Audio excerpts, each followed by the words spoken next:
Vous revoilà. Oh mais c'est incroyable. Donc là vous êtes vraiment en train de subir l'entièreté de la série de vidéos. Félicitations à vous, mais vous allez voir, ce n'est pas du temps perdu. Car là, dans cette vidéo aussi, nous allons voir comment faire ça. Comment faire une carte interactive avec un petit bonhomme qui bouge. Et quand je dis carte interactive, c'est une carte interactive. Regardez, ça bouge dans tous les sens. Je peux zoomer, dézoomer, ça se synchronise correctement. Je peux mesurer des distances parce que qui va m'en empêcher? Regardez, hop. Tac, tac, tac, tac, tac, tac. Ça ne sert pas à grand chose, mais si je veux le faire, je peux le faire. Et je peux même changer le style de la carte si je veux que ça soit joli. Regardez, waouh. Ça. Et ça peut être intégré dans OBS.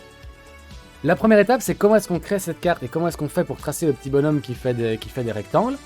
Et après, on verra comment est-ce que votre téléphone pourra envoyer des vraies coordonnées GPS pour les afficher sur la carte. Parce que là, avoir un petit bonhomme qui tourne, c'est bien sympathique, mais c'est un peu inutile. Donc là, on va déjà voir comment est-ce qu'on fait la carte. Cette carte est basée sur OpenStreetMap et tout un tas d'autres cartes libres de droit, open source. Voilà, on va mettre OpenStreetMap ici. Et c'est basé sur Leaflet. Vous ne le voyez pas en bas à droite, mais en gros, c'est basé sur Leaflet. Alors, Leaflet. Allons regarder la doc TFM, leaflet.js, leafletjs.com/example.html. Et on a tout un tas d'exemples. Je vous mettrai le lien de Leaflet dans la description, bien entendu. Et comment est-ce que ça marche? Alors, on doit faire ça, on doit faire... Oh non. Il faut faire non, il faut mettre des balises, il faut setup des trucs. Regardez-moi toutes ces lignes de code. Non. Il doit y avoir moyen, j'ai l'intuition qu'il y a moyen de faire plus simple que ça. Je me demande si je pourrais pas... attendez, je vais faire un truc, c'est une bonne pratique, c'est une technique que j'applique dans la vie en général. Je vais aller ici dans Node-RED, hein, et on va aller aussi dans le menu à droite, on va aller dans Manage Palette, on va aller dans Install. Et là, je vais par exemple écrire World, genre World Map, yes. Node-RED contrib Web World Map. Et si je clique là-dessus, qu'est-ce que c'est que ça? Est-ce que c'est... Non! Ne me dites pas qu'il y a une node open source, gratuite, qui permet d'automatiser la création de cartes interactives. Ne me dites pas qu'en plus, cette node, ou ce set de nodes, a une documentation incroyablement bien conçue.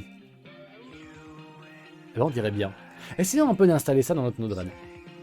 Oh bah, ça, par exemple, c'est déjà installé. Descendons du coup un peu là-dedans. Oh bah. Alors ça par exemple, c'est déjà un exemple.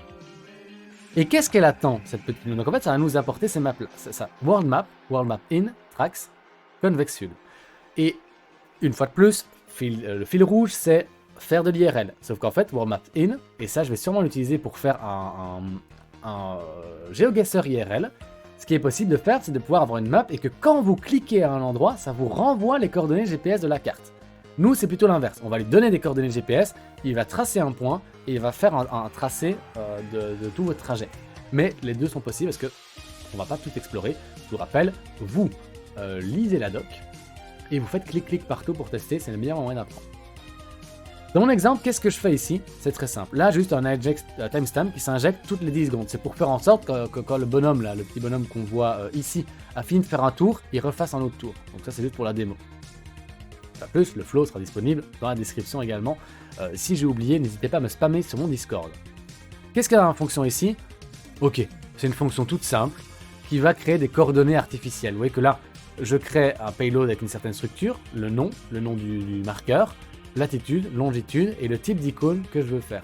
Et là, bah, c'est simplement, si je retourne sur la map, si je clique sur ça, évidemment il bouge le petit bonhomme, donc c'est un peu compliqué de l'avoir, mais en fait lui il s'appellera Demo, c'est le logo d'un monsieur, et le monsieur il marche avec des coordonnées longitude, latitude. Et là, la seule chose que je fais, c'est que je crée des coordonnées ici près de la gare des Guillemins, parce que j'habite à Liège, et ce que je vais faire, c'est lui donner 50 fausses positions vers le haut, puis 50 fausses positions vers l'est, puis vers le sud, et puis vers l'ouest. Et puis on retourne en boucle comme ça. Donc là, c'est vraiment juste pour la démo. Mais vous voyez que ce que vous devez envoyer, c'est latitude-longitude. On verra après comment récupérer des vraies latitudes-longitudes. Mais ça, c'est pour la vidéo suivante. Chut, pas de spoil. Donc là, c'est tout. Hein. C'est juste ça. C'est va vers le nord, va vers l'est, va vers le sud, va vers l'ouest. Et je vais de 0,001, pas beaucoup. Quoi. Ensuite, le variable, c'est juste pour éviter que tous les messages soient envoyés d'un coup et qu'en fait le bonhomme il fasse et qu'il aille très vite. Donc là en fait il va faire tac tac tac tac tac tac tac tac tac tac tac. C'est juste pour le ralentir. Après, j'ai quoi à faire? Bah je peux faire d'abord ça et je le connecte juste à World Map. Et World Map c'est quoi? C'est une node que je drag and drop Et qu'est-ce qu'il y a dedans? Bah, j'ai tous les menus. Et donc quand tout à l'heure, il fallait choisir la couleur, choisir le type, tracer des serres, tout ça, on peut le faire avec du code, et si vous voulez le faire, vous pouvez le faire. Mais si vous n'avez pas forcément les compétences pour le faire, ou vous avez la flemme, comme moi, de le faire, et vous faites quoi? Vous allez là-dedans, et vous cliquez dans les menus. Et tout ce qui se fait en ligne de code, normalement avec Leaflet, vous pouvez le faire ici, dans Node-RED, dire à quel endroit vous voulez démarrer, quel est le niveau de zoom, quel est le type de carte que vous voulez afficher. Tout ça peut être paramétré à l'avance, et tout ça peut également être paramétré avec des paramètres envoyés dedans. C'est-à-dire que là, soit vous paramétrez avec des clics dans l'interface graphique, ou alors vous pouvez envoyer ici un objet qui s'appellera command, si je me souviens bien, et ça peut être le zoom, des zooms, donc vraiment tout est également automatisable. Si par exemple, votre carte est trop petite pour refaire le lien avec tous les éléments, si votre carte n'est pas assez zoomée, vous pouvez avoir un modérateur qui dans le chat fait ! Zoom, le niveau de zoom. Cette commande dans le chat est récupérée par TMI. TMI, vous la récupérez dans Node-RED, ensuite vous formatez correctement le niveau de zoom, vous le récupérez et vous l'affichez. Et donc si le niveau de zoom n'est pas suffisamment bon, un modérateur vous dans le chat, zoom, ça dézoome, tout simplement. Et là, je déploie, et il me dit où est-ce qu'elle se trouve la carte. Elle se trouve dans /worldmap. Bah, qu'est-ce que je fais? Je tape l'adresse IP de mon serveur Node-RED, donc l'adresse IP locale, 2.16880/worldmap, et ça apparaît ici. Et là, vous voyez que le tracé n'existe plus, surtout si je refresh. Si je refresh, on va aller retrouver le petit bonhomme. Voilà, il se balade là, le petit bonhomme. Hop, hop, hop, hop, hop, hop.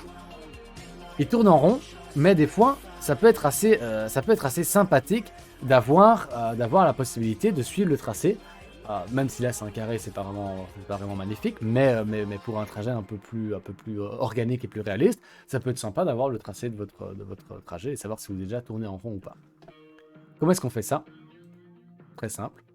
On va drag and drop tracks et j'ai juste à faire ça. Mais genre, vraiment. Hop. Et lui, il va s'occuper de reprendre l'ancienne position, reprendre la nouvelle, la retracer, remettre à gauche, remettre à droite. Tout ça va être fait automatiquement. Et si là, je retourne sur ça, ben voilà. C'est presque décevant tellement c'est facile en fait. Et là, vous voyez que le tracé, il est rouge et il s'arrête après un certain temps. Et vous voyez que c'est un peu comme un snake. Si je veux faire en sorte que le snake soit plus long, bah, je retourne là-dedans. Qu'est-ce qu'il nous propose ici? Si par exemple, là, je lui mets, eh bien, enregistre 30 points. Normalement, le trait qui va traîner derrière devrait être plus long. Il sera un peu plus long, ce trait-là. Donc, il faudra peut-être refresh entre-temps. Évidemment, là, vous voyez que ça va à un endroit par défaut. Je peux après, en fait, lui dire, dès que je refresh la page, affiche-moi tel endroit. Donc là, on a le bonhomme qui tourne. Très simple.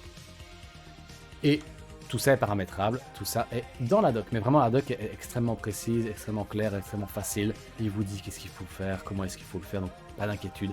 Testez et ça devrait fonctionner. Dernier petit détail extraordinaire. Et c'est là qu'on se dit, les développeurs qui font ça, mais c'est des génies. Il y a un problème. Enfin, c'est pas un problème, mais c'est un léger inconvénient. Vous avez dit précédemment que le dashboard, donc ce dashboard-là, il est sur serveur 2.1880/UI. Alors que la map, elle est sur /worldmap. Mais si moi, dans ma petite régie portable ici, je veux m'assurer que mon téléphone suit bien correctement mon tracé. J'aimerais bien en fait avoir ce retour-là, parce qu'en fait ce retour-là, il apparaîtra en overlay sur le live, mais comment est-ce que je fais pour l'avoir là-dedans? Et là, c'est un truc de malade, c'est qu'en fait, si vous avez la node dashboard, donc le pack de node qui a été fait par un autre développeur, si cette pack de node là est déjà installé sur votre serveur Node-RED, eh bien il va worldmap, va rajouter, regardez ça ici à gauche, il va rajouter une node pour la node dashboard pour que vous puissiez intégrer la minimap directement dans votre dashboard. Et ça, c'est vraiment un truc de dingue.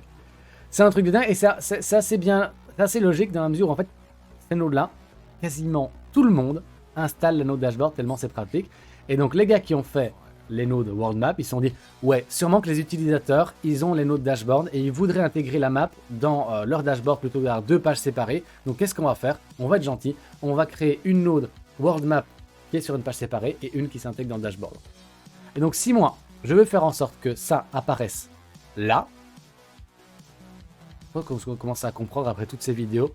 C'est simple, je drag, je drop, je connecte ça là, je connecte ça là, je lui dis où est-ce qu'il veut aller, on va le mettre donc dans Control Center et puis ça sera dans Statut.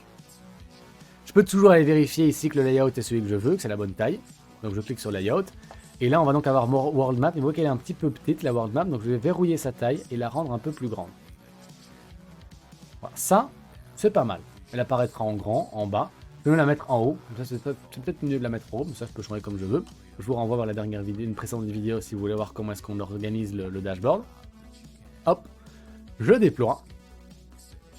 Ah bah c'est tout. Ça marche. Donc là, j'ai toujours le world map qui est ici. Il fonctionne très bien. Retournons dans le dashboard de tout à l'heure. Et voilà. J'ai maintenant le backup qui apparaît sur la page web de mon PC. Allons voir si ça a été mis à jour sur le téléphone. Eh bien, si je scanne ici mon téléphone, j'ai la petite carte. Attendez, je vais juste recentrer au bon endroit. Parce que vous voyez que la map ici, elle est interactive. Donc attendez. Passons en plein écran.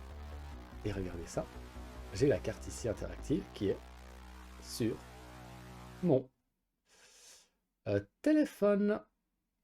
Félicitations, vous avez désormais une mini-map pour pouvoir faire des lives IRL encore plus interactifs, encore plus sympas. Et combien est-ce que ça nous a coûté ça? Encore une fois, 0 €, comme depuis le début de ces tutos. Dernière étape maintenant, qui sera dans la prochaine vidéo, c'est, ok, là c'est bien beau d'avoir des fausses coordonnées GPS, comment est-ce que je fais pour avoir des vraies coordonnées GPS? Et bien on va voir un système pour faire en sorte que notre téléphone, notre gentil petit téléphone ici, nous envoie les coordonnées GPS d'où il se trouve. Et ça, c'est pour la prochaine vidéo. À tout à l'heure. À bientôt.